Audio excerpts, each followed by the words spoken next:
வணங்க மக்களே, rebound ருக்கியோடைய next எபிசோடை பற்றி தான் இந்த வீடியோவில் பார்க்க போகிறோம். ஃபர்ஸ்ட் ஆஃப் ஆல் எபிசோடைய ஆரம்பத்திலேயே ஜேகியாங் அதை காமிக்கிறாங்க. அதாவது ஜேகியாங் போன எபிசோட் தான் ஜிஎஃப் சொல்யூஷனை முடிச்சிருந்துருப்பாங்க. அதில் ஸ்ட்ரெயிட்டாக தான் சேர்மேன் சீட்டுக்கு ஜேகியாங் போயிட்டாங்க. நெக்ஸ்ட் போர்ட் மீட்டிங்கில் நெக்ஸ்ட் சேர்மேனாகவே ஜேகியாங்கே மாறிடுவாங்கன்னு எல்லோரும் முடிவு எடுத்துன்னு இருக்காங்க. இதெல்லாம் அடுத்துன்னு இருக்கும்போது ட்ரேடிங் தான் ரொம்ப கடுப்பில் இருக்குங்க. அதாவது இவங்களும் ஜேகியாங்கோடைய சைடு போயிடலான்னு இருக்காங்க. ஏன்னா ஜேசியாங்க அந்த சேர்மேன் பதவிக்கு ஏற்றவனா இருக்க மாட்டான்னு இவங்க பேசிகிட்டு இருக்கும்போது யாரும் எதிர்பார்க்கல ஜேசியாங்களுடைய ஒய்ஃபான யோன்சி அந்த இடத்துக்கு வர ஆரம்பிக்கிறாங்க. அவங்க என்ன சொல்கிறாங்கன்னா, என்னுடைய ஹஸ்பண்டுக்கு உடல்நல சரியில்லைன்றதுனால இதுக்கு மேலேருந்து ட்ரேடிங்கை நான் தான் பார்த்துக்க போகிறேன், எல்லோரும் என்ன டேரக்டர் யோன்சின்னு சொல்லலான்ற மாரி இவங்க சொல்கிறது மட்டும் இல்லாமல் இது வரைக்கும் நீங்கள் பேசிக்கிட்டு இருந்தால் அந்த ப்ராஜெக்டை பற்றி பேசுங்கன்னு சொல்கிறாங்க. அது வரைக்கும் இங்கே இருக்கிறவங்களுமே ஓப்பாங் சிட்டின்னு சொல்லிட்டு ஒரு ப்ராஜெக்டை பற்றி பேசிக்கிட்டு இருப்பாங்க. அந்த ப்ராஜெக்டை யோன்சி அவங்க பக்கம் எடுத்துக்கலான்னு இருக்காங்க. அதாவது அந்த ப்ராஜெக்டை ஒரு ஸ்பெசிஃபிக்கான லொக்கேஷனில் நடத்தலான்னு இருப்பாங்க. ஆனால் எந்த லொக்கேஷனுமே செட் ஆகிற மாரி தெரியாது. இந்த சைடு இருக்கிற யோன்சி வந்து டேவாவுக்கு சொந்தமான ஒரு இடத்துல அதை நடத்தலான்னு இருக்குங்க. இது மூலயமா இதில் டேவாவுமே இன்வால்வ் பண்ணலான்னு இருக்காங்க. இதெல்லாம் அடுத்து நடக்கும்போது ஹீரோயினி எலிவியான்னு கூடிய ஒரு கண்ட்ரிக்கு போயிருந்திருப்பாங்க. அந்த இடத்துக்கு போய் ஹோட்டலில் ரூம் கேட்டால் அங்கே இருக்கிறவங்களுக்கு ரூமை தர முடியாதுன்னு சொல்லிடுறாங்க. அதாவது ஒரே ஒரு ரூம் தான் இருக்கா, 2 ரூம் தர முடியாதுன்னு சொல்கிறாங்க. ஏன்னா நம்ம எல்லா ரூமே ஃபுல்லாக இருக்குன்ற மாதிரி அவங்க பேசிக்கிட்டு இருக்க அந்த சைடு இருக்க மேனேஜர் பங்மே ஒரே ரூம் போடுதுன்ற மாதிரி சொல்கிறாரு. ஆனால் ஹீரோவால் தான் அதை ஏற்றுக்க முடியல. ஏன்னா நேற்று மேனேஜர் பங் அந்த அளவுக்கு பண்ணி இருந்திருப்பார். அவர் வேகமாக கொரட்டை விட்டதுனால ஹீரோவால் தூங்கவே முடிஞ்சதுக்காது. அதில் ஹீரோ ரொம்ப கடுப்பாக இருக்கார். இப்படியே அவங்க பேசிக்கிட்டு இருக்கும்போது ரைட்டில் ஹீரோயினி திரும்பி பார்க்கும்போது அங்கே பியாங்மோ இருக்கிற விஷயத்த பார்க்குறாங்க. கண்டிப்பாக பியாங்மோ இங்கே இருக்குது, கோஇன்சிடென்ட்டாக இருக்காது. என்ன விஷயம்னு ஹீரோ கிட்ட கேட்டால் அந்த இடத்துல ஹீரோமே அதை நான் போக போக சொல்கிறேன், இப்போது எனக்கு ஒரு காஸ்ட்லியான ரூமை தாங்கன்ற மாரி இவர்கிட்ட இருக்கக்கூடிய மொத்த பணத்தை கொடுத்து ஒரு காஸ்ட்லியான ரூமை அரேஞ்ச் பண்ணுறாரு. அந்த இடத்துக்கு தான் போய் எல்லாருக்கிட்டையுமே எக்ஸ்பிளைன் பண்ண ஆரம்பிக்கிறாரு. அதாவது பியாங்மோ வந்து லித்தியம்னு கூடிய ஒரு ப்ராஜெக்டில் ஒர்க் அவுட் பண்ணியிருப்பார். லித்தியம்ன்றது ஒலிவியான்னு கூடிய கண்ட்ரியில் மட்டும் தான் கிடைக்க செய்யும். அதான் லித்தியம் மைன் ப்ராஜெக்ட்டுன்றது பியாங்மோ கீழே போய்கிட்டு இருக்குது. அந்த இடத்துல எவ்வளோ கிடைக்குதோ அது மொத்தத்தையுமே பிரைம் மினிஸ்டருக்கு தந்துடலான்னு இருக்காங்க. இப்போது ஒலிவியா கூட ஒரு சின்ன டீலை சைன் பண்ணுறது மட்டும் இல்லாமல் அது மூலியமாக இப்போது இந்த ஒலிவியா கண்ட்ரியில் இருக்க லித்தியம் எடுத்துடலான்னு இருக்காங்க. பொதுவாக இந்த உலகத்தை பொறுத்த வரைக்கும் ஒரு ரேரான ஐட்டமுக்கு அதிக வேலை போகும். அது வகையில் தான் லித்தியம்ன்றது ரொம்ப ரேரான ஒரு ஐட்டம். அது ஒலிவியா கண்ட்ரியில் மட்டும் தான் கிடைக்க செய்யும். அதில் பியாங்மோ என்ன பிளான் பண்ணியிருக்காங்கன்னா, இப்போதைய ஒலிவியாவுடைய பிரைம் மினிஸ்டர் கூட ஒரு சின்ன சைன் போடுறது மட்டும் இல்லாமல் அது மூலியமாக இந்த கண்ட்ரியில் இவருடைய ஒரு சின்ன ஃபேக்ட்ரி அரேஞ்ச் பண்ணி அது மூலியமாக லித்தியமை எக்ஸ்போர்ட் பண்ணலான்னு இருக்காரு. அதில் ஏகப்பட்ட ப்ராஃபிட் அவருக்கு கிடைக்க செய்யும். அது மூலியமாக சில பேட்டரி ப்ராஜெக்ட்டுமே அவர் ஓப்பன் பண்ண செய்வார். இதுதான் டேவாவுடைய பிளானாக இருக்குது. இதெல்லாம் ஹீரோ கணிச்சிட்டாரு. அது மட்டும் இல்லாமல் ஹீரோ சஞ்சய் கிட்ட பேசி அமெரிக்கன் மைனரான கைமீன் கூடிய ஒரு ஆலையுமே அரேஞ்ச் பண்ணி வச்சிருப்பாரு. அது மட்டும் இல்லாமல் இப்போதைய நடக்க போகிற டீலுக்குள்ளார ஹீரோ ஸ்மைல் இன்வெஸ்ட்மெண்ட்டுமே கொண்டாட போகிறாரு. அதை கேட்டு ஹீரோயினி ஷாக் ஆகுது மட்டும் இல்லாமல், நீ ஸ்மைல் இன்வெஸ்ட்மெண்ட்டை ஒரு உண்மையான கம்பெனி ஆக்க போறியான்ற மாதிரி ஹீரோ கிட்ட கேட்டால் அதுக்கு அவர் ஆன்சர் பண்ணாமல் அப்படியே ரூமுக்கு போயிடுறாரு. அந்த இடத்துக்கு வந்த ஹீரோயினுமே எதுக்கு உங்ககிட்ட அவ்வளோ நல்ல விதமாக மேனேஜர் பங் நடந்துக்கிறாருன்னு கேட்கும்போது அந்த இடத்துல இருக்கிற ஹீரோவுமே உண்மையை சொல்கிறாரு. அவர் நானா சேர்மனுடைய சீக்ரெட் சன்னு நினைக்கிறாரு. அது அப்படியே இருக்கட்டும்ன்ற மாதிரி ஹீரோயினை வெளியே அனுப்புறது மட்டும் இல்லாமல் நெக்ஸ்ட் இவர் சஞ்சய் கிட்ட பேச ஆரம்பிக்கிறாரு. அந்த இடத்துல சஞ்சயுமே நான் உங்களை ஃப்ளைட்டில் தனியாக அனுப்பிச்சிருக்கூடாதுன்னு சொல்லும்போது ஹீரோமே எனக்கு 20 வயசு ஆகுது, அதை மறந்துட்டியான்னு சொல்ல அவருமே அதெல்லாம் புரியுதுன்ற மாதிரி சொல்கிறது மட்டும் இல்லாமல் நெக்ஸ்ட் போர்ட் மீட்டிங்கில் ஜேகியாங் வந்து சேர்மேனுக்காக போட்டியிடுற விஷயத்த சொல்கிறாரு. அதுக்கு அடுத்தது கம்பெனிக்குள்ளார யோன்சி வந்து இருந்திருப்பாங்களே அது மூலியமாக ஜேசியாங் இப்போதைக்கு ஹாஸ்பிட்டலில் அட்மிட் ஆகிருக்குது. இப்போதைக்கு யோன்சி வந்திருக்குது அந்த மொத்த விஷயத்தையும் சொல்ல அதெல்லாம் கேட்ட ஹீரோவுக்கு இன்னும் ட்ரபிள் ஆகிடுச்சு. ஏன்னா ஹீரோவுக்கு யோன்சியை பற்றி முன்னவே தெரியும். அதெல்லாம் அவளை கொஞ்சம் பார்த்து தான் இருக்கணும்னு இவர் யோசிச்சுன்னு இருக்கும்போது ஜேகியாங்க காமிக்கிறாங்க. அந்த இடத்துல ஜேகியாங்குமே மற்றவங்ககிட்ட சப்போர்ட் கேட்டுருப்பாங்க. ஏன்னா நெக்ஸ்ட் போர்ட் மீட்டிங்கில் இவங்க தான் சேர்மேன் ஆகிற மாரி இருக்குது. அதெல்லாம் மற்றவங்ககிட்ட சப்போர்ட் கேட்கும்போது தான் யோன்சி அவங்க கூட தனியாக பேசணும்னு சொல்கிறாங்க. சில முக்கியமான விஷயம் பேசணும்னு சொல்ல சரின்னு 2 பேருமே நல்லா விசாரிச்சுட்டு தான் இருப்பாங்க. அந்த சமயத்தில் ஹீரோ மெசேஜ் அனுப்ப ஆரம்பிக்கிறாரு. அவர் ஜேகியாங் கிட்ட என்ன சொல்கிறேன்னா, நீங்கள் எக்காரணம் கொண்டு யோன்சி நம்பிடாதீங்க, யோன்சி எப்படி இருந்தாலும் சாய்ஸியாங் ட்ரேடிங்குள்ளார டேவா ஒன்று அழைப்பா, அதில் அவளை நம்பிடாதீங்கன்னும் போது இதே எண்ணம் தான் ஜேகியாங்க்குமே யாரும் செய்து. அதில் ஜேகியாங் என்ன சொல்கிறாங்கன்னா, நீ எந்த வித முட்டாள்தனமான விஷயத்தையும் இங்கே பண்ண நான் விட மாட்டேன்ற மாரி அவங்க ஓப்பனாகவே யோன்சியை மிரட்ட ஆரம்பிக்கிறாங்க. அதை கேட்ட யோன்சியும் அதை பார்க்கலான்னு இருக்காங்க. யோன்சியோட பிளான் சிம்பிளாக தான் இருக்குது. அதாவது சாய்ஸியாங் ட்ரேடிங்குள்ளார எப்படின்னாச்சும் உங்கள் கம்பெனியான டேவா ஒன்று வச்சிடலான்னு இருக்காங்க. அப்படியே இந்த சீனை கட் பண்ணிவிட்டு ஹீரோ காமிப்பாங்க. அந்த இடத்துல ஹீரோமே வேலை செய்யலான்னு இருக்கும்போது மேனேஜர் பங்க் தூங்கிக்கிட்டே சில பாம்லாம் போட்டுன்னு இருப்பார். அதில் கடுப்பான ஹீரோ அவனுக்கு எவ்வளோ திமிருன்னு சொல்லிட்டு வெளியே வராரு. அப்படி வரும்போது தான் ஹீரோயின் லைட் ஆனாக இருக்கிற விஷயத்தை பார்க்குறாரு. அதை பார்த்துட்டு உள்ளார போகலான்னு இருக்கும்போது ஹீரோயினுமே பயந்துடுறாங்க. அந்த சமயத்தில் இவருமே நீ என்ன பண்ணிகிட்டு இருக்கேன்னு கேட்டால் ஹீரோயினுமே பிரைம் மினிஸ்டரோட அந்த விஷயத்தில் தான் நான் வேலை செஞ்சுட்டு இருக்கேன், நீ சொன்ன வேலைகளை செய்கிறது எவ்வளோ கஷ்டமாக இருக்குன்னு தெரியுமா, முதல்ல நீ நகரு, எனக்கு பசி எடுக்குதுன்ற மாதிரி இவங்க ஹீரோ தள்ளி விடுறது மட்டும் இல்லாமல் அங்கே இருக்கிற சாப்பாடை சாப்பிட்லான்னு இருக்காங்க. இவ்வளோ ராத்திரி அதை சாப்பிட்டா உன்னுடைய முகம் வீங்கி போயிடும், உன்னுடைய ஹெல்த்தை குடும்பம் நீ பார்த்துக்க மாட்டேன்னு சொல்லும்போது அதை பற்றி கேட்காத ஹீரோயினி அந்த இடத்துல சாப்பிட்டுக்கிட்டு இருக்குங்க. அந்த சமையலில் உங்கள் அம்மாவுடைய கிம்ச்சியை சாப்பிட்டுட்டு இருக்குங்க. எந்த ஃபுட்டாலையும் என்னுடைய அம்மாவுடைய கிம்ச்சியை தோக்கடிக்க முடியாதுன்னு சொல்லும்போது அதை கேட்ட ஹீரோவுக்கு அவருடைய ஒய்ஃபோடைய கிம்ச்சியை சாப்பிடணும் போல் தோணும். அதில் ஹீரோயினி கிட்ட கேட்க அதுக்கு ஹீரோயினி பணம் கேட்குறாங்க. எவ்வளோ பணம்ன்ற மாரி இவருமே பணம் கொடுத்து அந்த கிம்ச்சியை சாப்பிட்டுட்டு திரும்ப வேலை பண்ண ஆரம்பிக்கிறாங்க. அந்த சமயத்தில் ஹீரோ கிட்ட சில விஷயங்கள் பேசிகிட்டு இருக்கும்போது தான் அந்த இடத்துல ஹீரோ ஸ்பெசிஃபிக்காக ஒரு டைலாக் சொல்கிறாரு. அதாவது செல்வாக்குன்றதுலாம் ஒரு பக்கம் தான், நமக்கு முக்கியமாக இந்த இடத்துல கனெக்ஷன்ஸ் தான் தேவைப்படுது.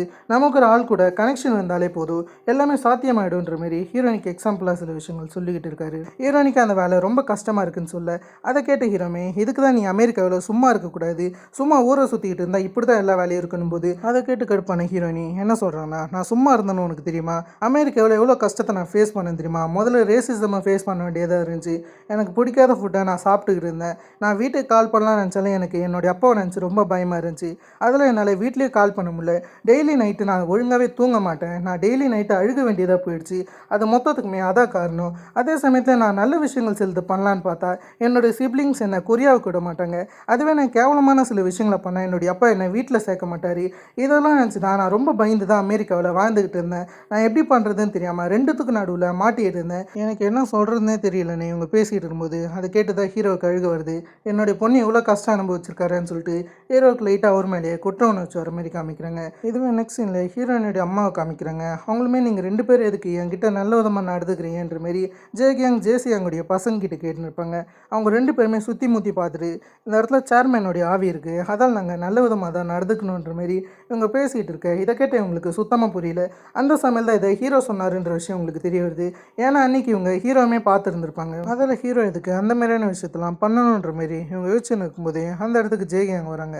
அவங்க வரது மட்டும் இல்லாமல் நீங்கள் நாளையிலேருந்து அப்பாவை பார்க்க போகலாம், எதை பற்றி கவலைப்படாதீங்க, வெளிநாட்டிலேருந்து சில டாக்டர்ஸ் மூலியமாக அவருக்கு ட்ரீட்மெண்ட் நடந்துன்னு இருந்துச்சு, அதால் தான் அவங்கள யாருமே பார்க்க விடல, தப்பாக எதுவுமே எடுத்துக்காதீங்க, அதே சமயத்தில் நெக்ஸ்ட் போர்ட் மீட்டிங்கில் நீங்கள் எனக்கு சப்போர்ட் பண்ணணும், உங்கள் சப்போர்ட் இருந்தால் நல்லாயிருக்கும், இந்த இடத்துல அப்பா இருந்தால் என்ன பண்ணியிருப்பாருன்னு ஞாபகம் இருக்கான்ற மாரி அவங்கக்கிட்ட பேசிக்கிட்டு இருக்க இது மொத்தத்தையுமே தூரத்துலேருந்து சியோக்டோவை கேட்டுக்கிட்டு இருக்காரு. அதை கேட்ட சியோக்டோவுக்கு எல்லாமே புரிஞ்சிச்சு. கடைசியாக தான் அவங்க ஒய்ஃப் வரும்போது சியோக்டோ என்ன கேட்குறான்னா, நீ எதுக்கு அந்த மாதிரியான விஷயத்த பண்ண, அன்றைக்கி நம்ம சேர்மேனுக்கு மயக்க மருந்து தரும்போது பில்லோ கீழே விழுந்திருக்கிற விஷயத்த நான் பார்த்தேன், நீ ஒரு வேளை சேர்மேனை கொலை பண்ண முயற்சி செஞ்சான்னு கேட்கும்போது அந்த இடத்துக்கு வந்த ஜேகியாங் சிம்பிளாக என்ன சொல்கிறாங்கன்னா, இதெல்லாம் நான் பண்ணுறது வேறு யாருக்காகவும் கிடையாது, உனக்காகவும் நம்ம பசங்களுக்காகவும் தான், எல்லாமே முடிஞ்சதுக்கப்புறம் நம்ம நிம்மதியாக இருக்கலாம், ஒரு அழகான ஃபேமிலியாக இருக்கலான்ற மாரி இவங்க பேசிக்கிட்டு இருக்க இது மொத்தத்தையுமே ஹீரோயினிடமும் கேட்டு ஒரு மாதிரி உறைஞ்சி போயிருப்பாங்க. இதெல்லாம் அடுத்து நிற்கும்போது தான் அந்த சைட் யோன்சியை காமிப்பாங்க. அவங்களுமே நம்ம சில நேம்ஸில் சில ஷேர்ஸ் வாங்கலாமான்னு சொல்கிறாங்க. அதாவது இவங்க நேமில் வாங்காமல் வேறு சில ஷேர்ஸ் வாங்கி அதை ஜோய்சாங் ட்ரேடிங்கில் போடலாமான்னு சொல்கிறாங்க. மேபி டேஹாவுடைய ஷேர்ஸ் வாங்கி அதை இதில் போடலான்னு இருக்காங்கன்னு நினைக்கிறேன். அதை பற்றி அவங்க பேசிக்கிட்டு இருக்க உனக்கு தோன்ற விஷயத்த பண்ணுன்ற மாரி ஜேசியாங்குமே சொல்லிகிட்டு இருக்காரு. அதுக்கப்புறம் ஜேசியாங் காலையில் பங்கியோல் வந்து லீவு கேட்ட விஷயத்தை பற்றியுமே சொல்கிறாரு. பங்கியோலுக்கு இந்த வேலை சரிப்பட்டு வரலன்னு நினைக்கிறேன், அதில் அவள் என்கிட்ட லீவு கேட்டான்ற விஷயத்தையுமே பற்றி இவருடைய ஒய்ஃப் கிட்ட சொல்கிறாரு. அதை கேட்ட ஒய்ஃப்மே லைட்டாக சந்தேகம் வரதா செய்யுது. பட் எனிவேஸ் இந்த சீன்லாம் கட் பண்ணிவிட்டு ஹீரோயினி காமிச்சு அவங்க ரெண்டு பேருமே தூங்கிக்கிட்டு இருப்பாங்க. அந்த சமயத்தில் மேனேஜர் பங் வரது மட்டும் இல்லாமல் அவங்கள எழுப்பி என்ன கூப்பிடாமல் எதுக்கு நீங்கள் ரெண்டு பேருமே ராமன் சமைச்சு சாப்பிட்டீங்கன்னு கேட்கும்போது அதுவோட விஷயம்னு சொல்லிட்டு இவங்க ஸ்ட்ரெயிட்டாக தான் அந்த மைண்ட் பிளேஸ்க்கு போகிறாங்க. அதான் அந்த இடத்துல ஹீரோயினி கப்புலாம் நடிக்கிறாங்க. அது ஒரு ஜப்பான் கப்புலாம் நடிச்சு தான் அந்த மைண்ட் பிளேஸ்க்கு இடமே காணாமல் போன மாரி இவங்க போகிறாங்க. அந்த இடத்துக்கு போய் ஹீரோயினி யாருக்குமே தெரியாமல் ஏகப்பட்ட ஃபோட்டோஸ் எடுத்துன்னு இருக்காங்க. கப்புலாக ஃபோட்டோ எடுக்கிறமே அந்த இடத்துல செக்ரட்டரி ஜோனை கூடிய ஒரு ஆளையை மாற்றி ஏகப்பட்ட ஃபோட்டோ எடுத்துறாங்க. அதை மொத்தத்தையும் செக்ரட்டரி ஜோ கண்டுக்கிறது கிடையாது. அந்த சமயத்தில் தான் உங்களுக்கு லித்தியமுக்கான ஒரு சின்ன ரிப்போர்ட் வந்திருக்கும். அந்த ரிப்போர்ட்டு ஹீரோயினி இருக்காங்கன்னே தெரியாமல் இவர் அந்த ரிப்போர்ட்டை எடுக்கிறது மட்டும் இல்லாமல் திரும்ப அதே சேம் ரிப்போர்ட் தான் வந்திருக்கான்னு கடுப்பாகிறாரு. இதை மொத்தத்தையுமே ஹீரோ தூரத்துலேருந்து ஃபோட்டோ எடுக்கிறது மட்டும் இல்லாமல் மேனேஜர் பங்கிட்ட வேகமாக செக்ரட்டரி ஜோவை ஃபாலோ பண்ண சொல்கிறாரு. அப்படி ஃபாலோ பண்ணி போகும்போது தான் கடைசியாக பியாங்மாவும் பிரைம் மினிஸ்டரும் சந்தித்த விஷயம் தெரியுது. அவங்க ரெண்டு பேருமே சின்ன டீல சைன் பண்ண ஒரு விஷயத்தை இவர் தூரத்துலேருந்து கண்டுபிடிச்சிறாரு. ஆனால் ஹீரோ வேற ஒரு பிளேனில் என்ன பண்ணுறாங்கன்னா, இங்கே இருக்கிற எம்ப்ளாயிஸ்க்கு எதனாச்சும் தெரிஞ்சிருக்குன்னு சொல்லிட்டு அந்த மைனிங் ப்ராஜெக்ட் பண்ணுற எம்ப்ளாயிஸ் இருக்காங்களே அவங்களுடைய ஹோட்டல் தான் இவங்க தங்கிக்கிட்டு இருப்பாங்க. அதில் அவங்க வரும்போது வேணும்னே அவங்க பின்னாடி ஃபாலோ பண்ணிக்கிட்டு போகிறாங்க. அவங்களுமே கப்புள்ஸ் தானேன்னு சொல்லிட்டு எதையுமே கண்டுக்காமல் அந்த மைனிங் ப்ராஜெக்ட்டை பற்றி தான் பேசுகிறாங்க. அதில் இவங்களுக்கு சரியாக சேலரி வரலன்னு அந்த மாதிரியான விஷயத்தை பற்றிலாம் பேசிக்கிட்டு இருக்க கடைசியாக தான் அவங்க கிளம்பும்போது ஹீரோமே பின்னாடி போய் அவங்க ரூம் சர்வீஸ்க்கு வரக்கூடிய ஒரு ஆல்கோஹால் எடுக்கிறது மட்டும் இல்லாமல் அதிக போதை கொடுக்கக்கூடிய ஒரு ஆல்கோஹாலை வச்சுறாரு. அதை குடித்தாலே அவங்க மட்டையாயிடுவாங்க அந்த மாதிரியான ஒரு ஐட்டம் வச்சு அந்த இடத்த விட்டு ஹீரோ இப்படி எஸ்கேப் ஆகிட்டாரு. அப்படியே இந்த சீனை கட் பண்ணிவிட்டு சேவ்டோவை காமிச்சா அவருமே சேர்மேனுக்கு இன்னும் மயக்க ஊசி கொடுத்து அவரை மயக்கமாக்கலான்னு இருக்காரு. போர்ட் மீட்டிங் வரைக்கும் தான். அதில் அதை தரலான்னு இருக்கும்போது சேர்மேனுடைய ஒய்ஃப் கிட்ட மாட்டிக்கிறாரு. அவங்களுமே என்ன சொல்கிறாங்கன்னா, நீ என்ன பண்ணலான்னு இருந்த, நான் ஒருவேளை ஹாஸ்பிட்டல் டேரக்டருக்கு இல்லை நான் போலீஸ்க்கு கால் பண்ணலான்னும் போது அந்த சைடு இருக்க சேவ்டோ பயப்பட செய்கிறாரு. இது ஒன்றும் என்னுடைய விஷயம் கிடையாது, இது ஜேகியாங் தான் பண்ண சொன்னாங்க, எனக்கு வேறு வழியும் கிடையாது, எனக்கு என்னுடைய குடும்பம் ரொம்ப முக்கியமாக இருக்குது, என்னுடைய குடும்பத்தை ப்ரொடெக்ட் பண்ண நான் எதை வேணாலும் பண்ணுவேன் போது அதை பற்றிலாம் எனக்கு கவலை இல்லை, நடந்த மொத்த விஷயத்தையுமே சொல்லுன்ற மாரி சேர்மேனுடைய ஒய்ஃப் சொல்கிறாங்க. அதை கேட்ட இவருமே என்ன சொல்கிறதுன்னு தெரியாமல் மொத்த விஷயத்தையுமே சொல்ல, அதே சமயம் தான் ஜேகியாங் உங்களுக்கு கால் பண்ணுறது மட்டும் இல்லாமல் உங்களுடைய சப்போர்ட் எனக்கு தேவைப்படுது, அதில் போர்ட் மீட்டிங்க்கு வந்து உங்களுடைய சப்போர்ட்டை எனக்கு தாங்கன்ற மாரி ஹீரோயின் அம்மாவோட பேசிக்கிட்டு இருக்குங்க. அதை கேட்ட ஹீரோயின் அம்மாவுமே சரின்னு சொல்லிட்டு ஒரு பெருமூச்சு விட ஆரம்பிக்கிறாங்க. அடுத்தது யோன்சியை காமிச்சா அவங்களுமே ரீசெண்டாக கங்வான் போர்ட்டுக்கான ஒரு டீல் நடந்திருக்குல்ல, அதெல்லாம் ஒருத்தருக்கு லாஸ் ஆகிருக்கும். அதனால் செம கடுப்பில் உட்காந்து இருக்காரு. யோன்சுமே யார் அந்த டீலை முடிச்சு கொடுத்ததுன்னு கேட்கும்போது இவர் என்ன சொல்கிறான்னா, என்னால் அந்த நாயோடைய பேரை எக்காரணம் கொண்டும் மறக்கவே முடியாது, அவனுடைய பேர் ஜுன்ஹியோனுன்ற மாரி ஹீரோடைய பேரை பற்றி மென்ஷன் பண்ணுறாரு. அவன் தான் இந்த டீலை முடிச்சு கொடுத்ததுன்னு சொல்லும்போது யோன்சுமே அது யாருன்ற மாதிரி யோசிக்கிறாங்க. அந்த சமயம் தான் ஜேசியாங்கோடைய செக்ரட்டரி என்ன சொல்கிறான்னா, அவன் சோய்சியாங் ட்ரேடிங் மெட்டீரியல்ஸ் டீம் 2ல் வேலை செய்கிறான்ற மாதிரி சொல்கிறாங்க. அதே டீமில் தான் ஹீரோயினுமே இருக்க செய்வாங்க. அதே டீமில் தான் நான் பங்கியோவில் இருக்கேங்க. அதே சமயத்தில் 2 பேரும் சேம் டைமில் லீவ் எடுத்திருக்காங்க. எங்கேயோ ஒரு இடத்துல இது இடிக்க செய்யுதுன்ற மாதிரி யோன்சியை வச்சுன்னு இருக்காங்க.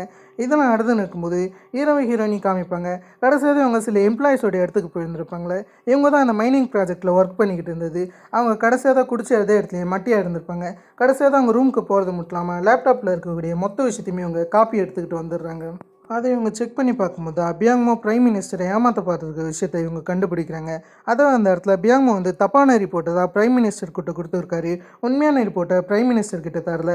அதில் இப்போதைக்கு பிரைம் மினிஸ்டர் எங்கே இருப்பாருன்ற லொக்கேஷனை மேனேஜர் பங்க் கிட்ட கேட்க அந்த இடத்துல மேனேஜர் பங்மே பார்ட்டியில் இருக்கிறதா சொல்லு. ஹீரோவுக்கு அந்த இடம் எங்கே இருக்குன்னு தெரியல.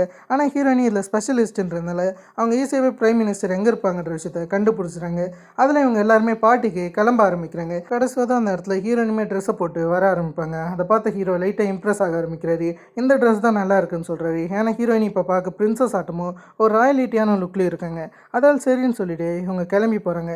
அப்படி போகும்போது ஒரு சின்ன சைனிங் நடக்க வேண்டியதாக இருக்குது. பியாங்மாவுக்கும் பிரைம் மினிஸ்டருக்கும் நடுவில் ஒரு சின்ன சைனிங் தான் இருக்குது. அதாவது பியாங்மா வந்து இந்த மைனிங் ப்ராஜெக்ட்டுக்காக மட்டுமே 300 பில்லியன் இந்த பிரைம் மினிஸ்டருக்கு தரலான்னு இருக்காரு.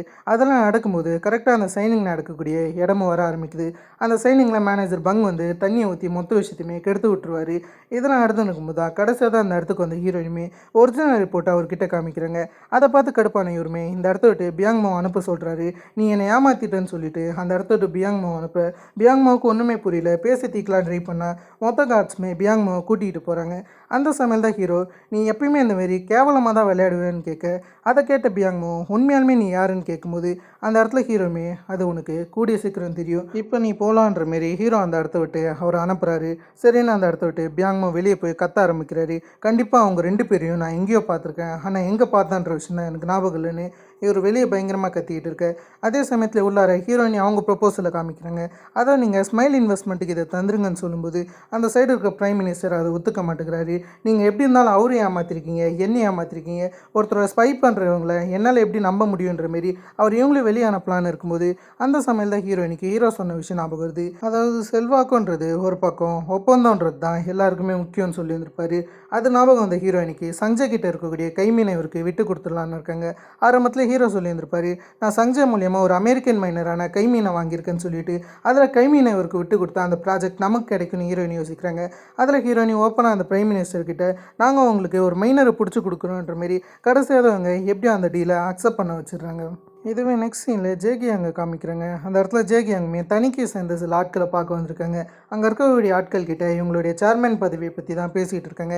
இந்த பக்கம் பர்ஃபார்மன்ஸ் படி நான் எல்லாருக்குமே பதவி வழங்குவேன்ற மாரி இந்த பக்கம் சில சப்போர்ட்டெல்லாம் வாங்கிக்கிட்டு இருக்காங்க. அதெல்லாம் வாங்கிக்கிட்டு இவங்க செம்மையாக குடிச்சிட்டு வெளியே போகிறாங்க. அப்படி வெளியே போகும்போது தான் இவங்க கண் முன்னாடி யோன்சே வர ஆரம்பிக்கிறாங்க. பக்கத்தில் இருக்கிற செக்ரட்டரி யோன்சே தள்ளி போக சொல்கிறாங்க. இவங்கள நான் பார்த்துக்கிறேன்னும் போது அந்த இடத்துல ஜேகியாங்கும் கடுப்பாக்குறது மட்டும் இல்லாமல், நீ உன்னுடைய ஹஸ்பண்டை ஒரு பப்பட்டாட்டை யூஸ் பண்ணுற, நான் அவனுக்கு கொடுத்த மரியாதையை கூட நீ அவனுக்கு கொடுக்கறதா இல்லை. நீ சோய்ஸ் யாங்கையோ உன்னுடைய அப்பாவுடைய கம்பெனியோ இதில் ஒன்று சேர்க்கலான்னு நினைக்கிறியா? அது கண்டிப்பாக வாய்ப்பே இல்லைன்ற மாரி இவங்க பேசிக்கிட்டு இருக்க. அதில் கடுப்பான யோன்சுமே, உனக்கு பின்னாடி யார் இருப்பான்னு நினைக்கிறேன்? உன்னுடைய அப்பா இருப்பான்னு நினைக்கிறியா? உன்னுடைய அப்பாவே நீ கொலை பண்ண முயற்சி பண்ணியிருக்க. அதில் எக்கார்ந்து கொண்டு உன்னுடைய அப்பா உனக்கு சப்போர்ட் பண்ண மாட்டாருன்னும் போது கடைசியாக தான் ஜேசியாங் மொத்த விஷயத்தையும் சொல்லிட்டாருன்னு ஜேகியாங்கு தெரியுது. அந்த சமயத்தில் யோன்சே வேற ஒரு டீல் போடுறாங்க.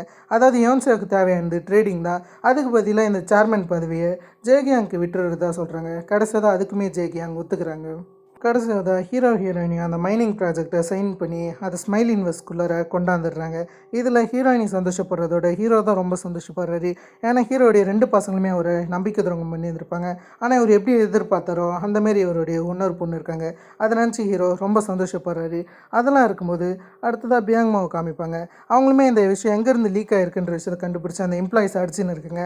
அந்த சமயம் தான் அவங்க 2 பேருமே இவர் கண்டுபிடிச்சிட்டாரு. இவங்க 2 பேரும் எங்கேயோ பார்த்துருக்கேன், இவங்களை பற்றி செக் பண்ணுங்கன்ற மாரி அந்த சிசிடிவி ஃபுட்டேஜ் மூலிமா ஹீரோ ஹீரோயினி நோட்டீஸ் பண்ணுறாரு. கடைசியாக தான் அவங்க தங்கின ரூமையை கண்டுபிடிச்சி அந்த இடத்துக்கு வந்தால் அந்த இடத்துல ஹீரோ ஹீரோயினி வந்திருக்க மாட்டாங்க. ஆனால் ஹீரோ முன்னவே பியாங்மோ இங்கே வருவாருன்னு தெரிஞ்சுட்டு வயிற்றுச்சலுக்கான ஒரு சின்ன மருந்தை மட்டும் வச்சுட்டு போயிருந்திருப்பாரு. அதில் இந்த பக்கம் பியாங்மோக்கு இன்னும் வயிறு எரிய ஆரம்பிக்குது. இதெல்லாம் இருக்கும்போது கடைசியாக தான் ஹீரோ ஹீரோயினியும் ஃப்ளைட்டில் போயின்னு இருப்பாங்க. அந்த சமயத்தில் ஹீரோ அவருடைய பொண்ணுக்கு போத்தி விட ஆரம்பிக்கிறாரு. கடைசியாக தான் ஹீரோ வருத்தப்பட ஆரம்பிக்கிறாரு. நான் அவன் கூட இல்லை, ஆனால் இப்போ இருக்குன்ற மாரி ஹீரோ அவருடைய பொண்ணோடு இருக்கக்கூடிய காலங்களை அப்படியே சேர்த்து வைக்கலான்னு இருக்காரு. அந்த இடத்துல இவளை தனியாக விட்டது நினச்சி ஹீரோ இந்த இடத்துல ரிக்ரெட் பண்ண ஆரம்பிக்கிறாரு. இருந்தாலும் இவங்க ஃப்ளைட் கடைசியாக இறங்க ஆரம்பிக்குது. இவங்க இலிவியாவுக்கு போன ஒரு ஞாபகமாக வச்சுருக்கணும்னு சொல்லிட்டு ஏர்போர்ட்லேயே ஒரு சின்ன ஃபோட்டோ எடுக்கலான்னு இருக்காங்க. ஒரு ஃபோட்டோ எடுக்கும்போது கரெக்டாக ஹீரோனிக்கு அவங்க அம்மா கிட்டேருந்து கால் வருது. அந்த இடத்துல இவங்க அம்மா அழுகிற விஷயம் தெரிய வருது. அதை கேட்டு ஹீரோ ஷாக் ஆகிறாரு. எதுக்கு அவங்க அழுகிறாங்கன்னு சொல்லிட்டு ஹீரோ ஹீரோயினி வேகமாக வீட்டுக்கு வராங்க. அந்த இடத்துக்கு வந்து என்னாச்சுன்ற மாதிரி ஹீரோயினி கேட்க அவங்களுமே அழுதுகிட்டு இதை எப்படி நான் சொல்கிறதுன்னு தெரியல, ஜேகியாங் உன்னுடைய அப்பாவை கொல்ல முயற்சி பண்ணியிருக்கான்னு கிடையாது ஒரு உண்மை ஹீரோயினி கிட்ட சொல்ல. அந்த இடத்துல ஹீரோயினிக்கு ஒன்றுமே புரியல. என்ன நீங்கள் சொல்கிறீங்க, எனக்கு புரியலன்ற மாரி இவங்க சொல்லும்போது ஹீரோ தான் ரொம்ப கோபமாகிறாரு. அதில் ஹீரோவும் இதுக்கு மேலேருந்து சொல்ல வேறு எதுவும் கிடையாது, உண்மையை வெளியே கொண்டாட வேண்டிய நேரம் வந்துடுச்சு, இதுதான் நமக்கான ஆட்டம், இப்போ எல்லாமே ஆரம்பிக்க போகுது, இது வெறும் ஆரம்பம் தான்ற மாரி ஹீரோ சொல்ல ஹீரோயினிக்கு தான் எதுவுமே புரியல. அதுபடியே அடுத்த நாள் போர்ட் மீட்டிங்கை காமிக்கிறாங்க. அந்த இடத்துல ஜேகியாங்கோ இந்த கம்பெனிக்காக என்னெல்லாம் பண்ணுன்ற விஷயத்த சொல்கிறது மட்டும் இல்லாமல் யாரெல்லாம் நான் சேர்மேன் ஆக ஆசைப்பட்றீங்க அவங்க கையை தூக்குங்கன்னு சொல்ல ஆரம்பத்துலேயும் யாரும் தூக்கல. ஆனால் அந்த இடத்துல யோன்சே தூக்கணுன்னே எல்லாரும் அதை பார்த்தே தூக்கிடுறாங்க. இதை பார்த்தோன்னே ஜேசியாங் தான் ரொம்ப ஷாக்காக இருக்காரு. அதே சமயம் தான் அந்த இடத்துக்கு ஹீரோயினோட அம்மாவையும் கூப்பிட ஆரம்பிப்பாங்க. அவங்களுமே அந்த இடத்துக்கு வரது மட்டும் இல்லாமல் ஜேகியாங் எதிர்பாராத வகையில் வேற ஒரு விஷயம் சொல்கிறாங்க. அதாவது என்னுடைய ஹஸ்பண்ட் கூடிய சீக்கிரம் எழுந்துருவார், வெளிநாட்டில் இருக்கிற சில டாக்டர்ஸ் மூலிமா அவருக்கு ட்ரீட்மெண்ட் நடக்குது, அதெல்லாம் ஜேகியாங் சேர்மேன் ஆகிற விஷயத்தை ஒத்துக்க மாட்டேன்ற மாரி இவங்க அதை டோட்டலாக ரிஜெக்ட் பண்ணுறாங்க. இவங்க பேசுறதுனால கை தூக்கின மொத்த பேருமே கையை இறக்கிறாங்க. அவங்களாலேயும் எதுவும் பேச முடியல. அதுக்கப்புறம் தான் சஞ்சயோடைய பாட்டு இந்த இடத்துல வர ஆரம்பிக்குது. அந்த இடத்துல சஞ்சய் என்ன சொல்கிறேன்னா, இதுக்கு மேலேருந்து ஸ்ட்ராட்டஜிக் பிளானிங் டீமை நான் பார்த்துப்பேன், அந்த டீம் முழுக்கவே என் கீழே தான் வரும். அதே சமயத்தில் நான் புதுசாக சில ஆட்களை அதில் போட போகிறேன், புதுசாக சில சட்டங்களையும் வர வைக்க போகிறேன். இதுக்கு மேலேருந்து ஏகப்பட்ட விஷயங்கள் ஸ்ட்ரிக்டாக போக போகுது, அது மொத்தத்தையுமே நம்ம கண்காணிக்கணுன்ற மாரி இவர் புதுசாக ஒரு விஷயம் சொல்கிறாரு. ஆக்டிங் சேர்மேன் கீழே தான் மொத்த விஷயமே வரணும், இதுக்கு மேலேருந்து நான் எல்லாத்தையுமே பார்த்து பண்ணும்போது அதை ஜேகியாங் ஒத்துக்கிற மாரியே தெரியல. ஆனால் மற்ற ஆட்கள் மொத்த பேருமே கையை தூக்கிறாங்க, இன்க்ளூடிங் ஜேசியாங்குமே சேர்த்து கையை தூக்கிறாரு. அவருமே இதுக்கு ஒத்துக்க சரின்னு சொல்லிட்டு ஸ்ட்ராட்டஜிக் பிளானிங் டீமில் இருக்கிற ஆட்களை இருக்கிறாங்க. முதல்ல வருது மேனேஜர் பேங்க், அதுக்கு அடுத்தது பின்னாடியே ஹீரோ வர ஆரம்பிக்கிறாரு. கடைசியாக தான் அந்த இடத்துல ஹீரோயினி என்ட்ரி கொடுக்க ஆரம்பிக்கிறாங்க. அந்த இடத்துல ஹீரோயினியும் நான் தான் சேர்மேன் கங்கோடைய யங்கஸ்ட் பொண்ணு, என்னுடைய பேர் கங்பங் கியோலுன்ற மாரி இவங்க சொல்ல அதை கேட்டு எல்லாருமே ஷாக் ஆகிறாங்க. ஆனால் சேர்மேனுடைய முகத்தில் தான் ஒரு மிகப்பெரிய ஸ்மைல் தெரிய ஆரம்பிக்குது. அதோடவே இந்த எபிசோட முடிச்சுட்டாங்க. லிட்ரலி வெறித்தனமாக அமைச்சிருந்தாங்க. எண்டிங்கில் கடைசியாக தான் ஹீரோயின் வந்து நான் தான் சேர்மேன் கங்கோடைய யங்கஸ்ட் பொண்ணு கங்பங் கியோலுன்னு சொல்கிற சீன்லாம் லிட்ரலி கூஸ்பாமாக இருந்துச்சு. எவ்வளோ பேருக்கு கூஸ்பாமாக இருந்துச்சுன்னு தெரியல, ஆனால் எனக்கு அந்த சீன் செம கூஸ்பாமாவே அமைஞ்சிருந்துச்சு. லிட்ரலி அதெல்லாம் எதிர்பாராத சம்பவமாக தான் இருந்துச்சு. இந்த சீரிஸோடைய பீக் மூமெண்ட்டுன்னு நான் அதை தான் சொல்வேன். இதேமாதிரி ஏகப்பட்ட விஷயங்களை சீரிஸில் அழகாக ஹேண்டில் பண்ணியிருக்கேன். அது மட்டும் இல்லாமல் உங்களுக்கு இந்த சீரிஸில் எந்த மூமெண்ட் பிடிச்சிருந்துச்சுன்றதை மறக்காமல் கமெண்ட் பண்ணுங்கள். இது வரைக்குமே எனக்கு கடைசியாக தான் ஹீரோயின் வந்து அந்த ட்விஸ்ட்டை ரிவீல் பண்ணது தான் செம சூப்பராகவே அமைஞ்சிருந்துச்சு. இதுக்கப்புறம் தான் இன்னும் ஏகப்பட்ட விஷயங்களை பார்க்க போகிறோம். உண்மையான ஆட்டமே இதுக்கப்புறம் தான் ஆரம்பிக்க போகிறதா சொல்லியிருக்காங்க. அதில் தான் நான் உங்களை வேறு ஒரு தன்னால் ஆசமான வழியில் சந்திக்கிறதுக்கும் ஹேவ் ஃபன் கைஸ்.